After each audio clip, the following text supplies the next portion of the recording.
Hello everyone, my name is Anjali. Welcome to ABR bio classes.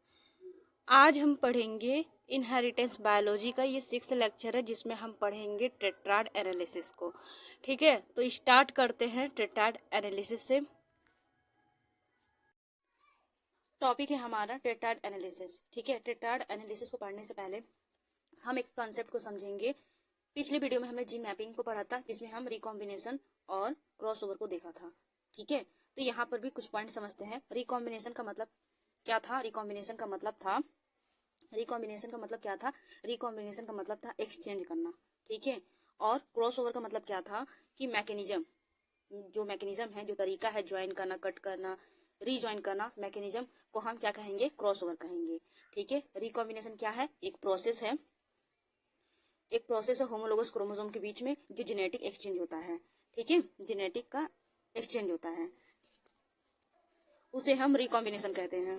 Crossover क्या है? Mechanism है। ठीक है, क्रॉसओवर होता है सेंट्रोमियर और जीन्स के बीच में होता है, और रिकॉम्बिनेशन होता है एलील्स के बीच में।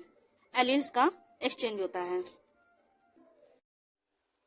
Tetrad analysis. ठीक है, टेट्राड एनालिसिस में हम रिकॉम्बिनेशन को पढ़ते हैं। Use to study recombination. ठीक है, टेट्राड एनालिसिस के लिए यूज किया जाता है फंगस न्यूरोस्पोरा का, जो हैप्लॉइड होता है, वन सेट ऑफ क्रोमोसोम को रखता है। ठीक है, इसको समझने से पहले इसकी लाइफ साइकिल को समझते हैं। तो न्यूरोस्पोर में मेटिंग होती है। ठीक है, ये 1 न्यूरोस्पोर है, ये 2 न्यूरोस्पोर है। ठीक है, तो ये हैप्लॉइड है, ये भी हैप्लॉइड है। हैप्लॉइड फ्यूज करते हैं तो ये डिप्लॉइड बनता है। ठीक है, हैप्लॉइड फ्यूज करते हैं तो क्या होता है? डिप्लॉइड बनते हैं। तो डिप्लॉइड बन गया, फिर करते हैं मियोसिस। ठीक है, फिर करते हैं मियोसिस। मियोसिस करने से क्या होता है? रिडक्शन हो गया। ठीक है, मियोसिस करने से क्या होता है? रिडक्शन हो गया, सारे के सारे हैप्लॉइड हो गए। ठीक है, एंड उसके बाद ये करते हैं माइटोटिस करते हैं स्पोर फॉर्मेशन के लिए, स्पोर बनने के लिए माइटोटिस करते हैं। तो जो एक एन था वो 2 एन बन जाते हैं। ठीक है, जो एक एन था वो 2 एन बन जाएंगे। माइटोटिस में ही होगा ना, एक सेल से 2 सेल्स बन जाएंगी। ठीक है, क्या होती है लाइफ साइकिल न्यूरोस्पोरा की? तो जो न्यूरोस्पोरा जो है वो हैप्लॉइड स्पीसीज है, 1 सेट ऑफ क्रोमोसोम को रखता है। ठीक है, मेटिंग करता है तो डिप्लॉइड बन जाएगा। ठीक है, डिप्लॉइड कंडीशन में आ जाएगा। उसके बाद मियोसिस होगा, मियोसिस करता है, दोबारा से अपने आप को हैप्लॉइड बनाता है, और फिर अपनी स्पोर फॉर्मेशन करता है, जिसके लिए माइटोटिस का यूज करता है। ठीक है, स्पोर फॉर्मेशन करता है जिसके लिए माइटोटिस का यूज करता है। ठीक है, तो इनका जो स्पोर बनते हैं उनको हम एस्कोस्पोर बोलते हैं। इनके जो स्पोर बनते हैं उसको हम एस्कोस्पोर बोलते हैं। ठीक है, यहाँ तक की लाइफ साइकिल। अब इस चीज को समझते हैं होता कैसे है। जो स्पोर बनते हैं उनको हम एस्कोस्पोर बोलते हैं, और एस्कोस्पोर जो बनते हैं वो कहाँ बनते हैं? स्पोरेंजियम में बनते हैं। ठीक है, स्पोरेंजियम में ये कैसे होते हैं? लीनियर ऑर्डर में इनका अरेंजमेंट होता है। कैसा होता है? लीनियर ऑर्डर में इनका अरेंजमेंट रहता है। कहाँ पर बनते हैं? ये स्पोर बनते हैं, उनको हम एस्कोस्पोर बोलते हैं, और एस्कोस्पोर कहाँ बनते हैं? स्पोरेंजियम में बनते हैं। ठीक है, जैसे कि ये एक सेल है। ठीक है, ये एक सेल्स है, इसने क्या किया? डिवाइड किया, मियोसिस किया। ठीक है, क्या किया? इसने डिवाइड किया, मियोसिस किया। तो स्पोरेंजियम में इनका अरेंजमेंट कैसे होगा? लीनियर ऑर्डर में इनका अरेंजमेंट होगा। ये 4 आ जाएंगे, 4 मतलब ये डिवाइड करेंगे तो 4 सेल्स यहाँ पर आ जाएगी। तो इसका अरेंजमेंट कैसा होगा? लीनियर ऑर्डर में होगा। ठीक है, फिर उसके बाद माइटोटिस होगा। माइटोटिस होता है तो एक सेल से 2 सेल्स बन जाती है ना, तो ये एक सेल से 2 सेल्स जब बन जाएंगी तो इनका अरेंजमेंट कैसा होगा? तब भी इनका अरेंजमेंट लीनियर ऑर्डर में ही होगा। ठीक है, लीनियर मतलब क्या होता है? सीधा सीधा। ठीक है, लीनियर मतलब क्या होता है? सीधा सीधा। ये फिक्स्ड है। ठीक है, नेचर का रूल, जो नेचर के रूल के अकॉर्डिंग ये ऐसे ही रहेगा। ठीक है, स्पोरेंजियम को पढ़ने के लिए एक एक स्पोर को निकाल के एनालिसिस कर सकते हैं, उनके जीन्स को देख सकते हैं, जो भी जेनेटिक कॉन्स्टिट्यूशन है उसको हम देख सकते हैं। ठीक है, एक स्पोर को निकाल कर आगे देखते हैं। ये एक न्यूरोस्पोरा है, ये दूसरा न्यूरोस्पोरा है। ठीक है, तो दोनों के पास एक क्रोमोसोम है। इसके पास कैपिटल ए है, इसके पास स्मॉल ए है, दोनों के दोनों हैप्लॉइड है। ठीक है, जब इसमें फ्यूजन होगा तो कैपिटल ए और स्मॉल ए दोनों एक ही में आ जाएंगे, ये बन जाएंगे डिप्लॉइड। ठीक है, अब क्या हुआ? इसमें मियोसिस होगा। जब मियोसिस होगा, यहाँ पर मियोसिस हुआ तो रिकॉम्बिनेशन यहाँ पर नहीं हुआ। मियोसिस हुआ तो यहाँ रिकॉम्बिनेशन नहीं हुआ।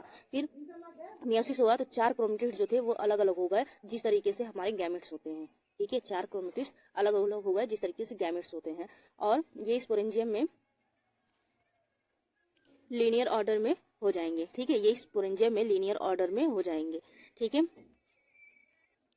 अब माइटोटिस होगा, जब माइटोटिस होगा तो एक सेल्स से दो सेल्स बन जाएंगी, तो एक कैपिटल ए, दो कैपिटल ए बन जाएंगे। ठीक है, तो सारे सारे दो दो बन जाएंगे लीनियर ऑर्डर में। ठीक है, तो इसका रेशियो क्या होगा, 4 capital A is to 4 small A equal to that is 1:1 का रेशियो होगा। ठीक है, क्या हुआ यहाँ पर, ये हैप्लॉइड कंबाइन हुए, डिप्लॉइड हुआ, फिर मियोसिस होगा। मियोसिस होगा तो यहाँ पर रिकॉम्बिनेशन नहीं होगा। ठीक है, रिकॉम्बिनेशन यहाँ पर नहीं हुआ, 4 क्रोमेटिड्स अलग हुए, 4 क्रोमेटिड्स अलग हुए, जिस तरीके से गैमेट बनते हैं। माइटोटिस होगा तो इसके एक माइटोटिस हुआ, एक सेल से दो सेल्स बनी। ठीक है, सब सारी दो बन गई। ठीक है, अब जब ये डिवाइड हो कर जाएंगे तो ये अदर सेल्स बन जाएंगे। ठीक है, सभी के सभी ये डिवाइड कर जाएंगे और अदर सेल्स बन जाएंगे। और इनका अरेंजमेंट कैसे होगा, लीनियर ऑर्डर में इनका अरेंजमेंट होगा। अगर रिकॉम्बिनेशन नहीं होता है तो 4:4 का रेशियो होता है। ठीक है, अगर रिकॉम्बिनेशन नहीं होता है तो 4:4 का रेशियो होता है। ठीक है, स्पोरेंजियम में अगर रिकॉम्बिनेशन नहीं होता है तो 4:4 का रेशियो होता है स्पोरेंजियम में। अब हम देखेंगे रिकॉम्बिनेशन होगा तो क्या होगा, यहाँ पर जेनेटिक एक्सचेंज होगा। अगर रिकॉम्बिनेशन हुआ तो यहाँ पर सीगमेंट का एक्सचेंज हुआ। ठीक है, कैपिटल ए के साथ आएगा स्मॉल ए के साथ आएगा कैपिटल ए। अब इसमें क्या होगा, मियोसिस होगा तो इसका अरेंजमेंट कैसे होगा, capital A small A capital A small A. अब यहाँ क्या होगा, माइटोटिस हुआ तो एक सेल से दो सेल्स बन गई ना, तो एक सेल से दो सेल्स बनती है ना, तो यहाँ पर 2 capital A 2 small A 2 capital A 2 small A, that is 1:1:1:1 का रेशियो बनेगा। ठीक है, इसका रेशियो क्या बनेगा, 1:1:1:1 का रेशियो बनेगा।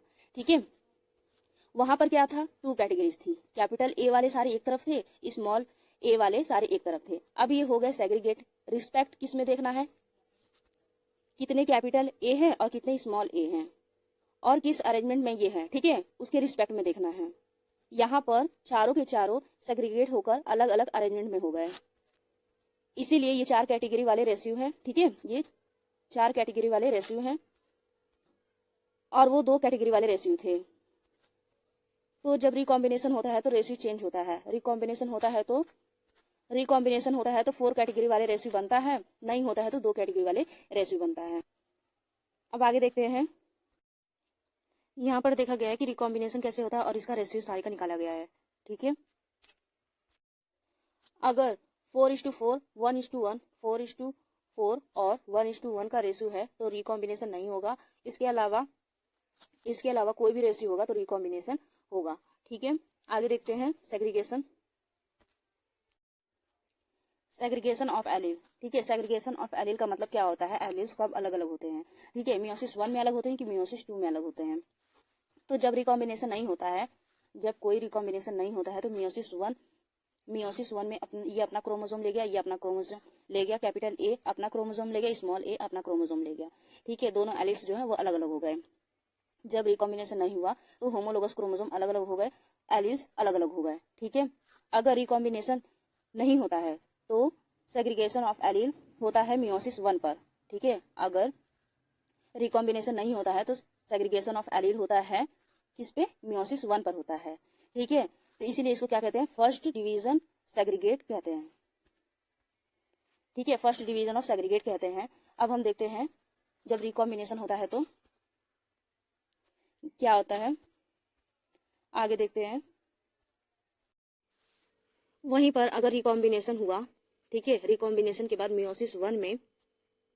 मियोसिस वन में इसने अपना क्रोमोसोम रख लिया और इसने अपना क्रोमोसोम रख लिया। दोनों के पास क्या होगा, एक कैपिटल ए एक स्मॉल ए होगा, इसके पास भी कैपिटल ए स्मॉल ए होगा। ठीक है, क्या यहाँ पर एलील्स अलग हुए, नहीं हुए। जब मियोसिस 2 हुआ तब जाकर क्रोमेटिड्स जो थे वो अलग अलग हो गए। ठीक है, तो हमारे एलील्स जो है वो अलग अलग हो गए। इसके पास कैपिटल ए आ गया, इसके पास स्मॉल ए आ गया, इसके पास कैपिटल ए, इसके पास स्मॉल ए, तो एलील्स जो है यहाँ पर अलग अलग हो गए। तो जब रिकॉम्बिनेशन हुआ तो मियोसिस 1 होने से एलील्स अलग नहीं होते हैं। ठीक है, मियोसिस 2 होने से एलील्स अलग होते हैं, तो इसीलिए इसको कहा जाता है मियोसिस 2 होने से एलील्स अलग होते हैं, इसीलिए इसको कहा जाता है सेकंड डिवीजन सेग्रीगेशन। ठीक है, रिकॉम्बिनेशन नहीं समझ में आया तो ये 4 रिकॉम्बिनेशन के केसेस हैं। ठीक है, तो इसको कर सकते हैं, तो इसको आप कर सकते हैं, ठीक है। रिकॉम्बिनेशन के केसेस सारे समझ में आ जाएंगे। तो यहाँ पर हमारा टेट्राड एनालिसिस ख़त्म होता है, ठीक है। Thank you so much watching this video.